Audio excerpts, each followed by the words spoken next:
In front of me is Redmi Note 11 Pro, and today I would like to show you how you can add audio or video file to text message on this device.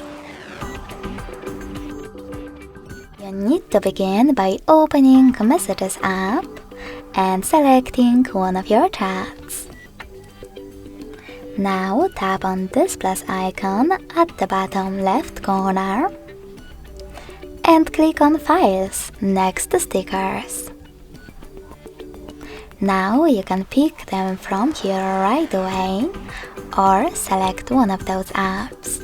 You can also click on the filters above, audio and videos. If you want to, you can also tap on those three lines at the top left corner and choose one of those sources, like downloads. Finally, hold your file that you wish to add and tap on Select at the top right corner. So when I do that, as you can see, my file was successfully added.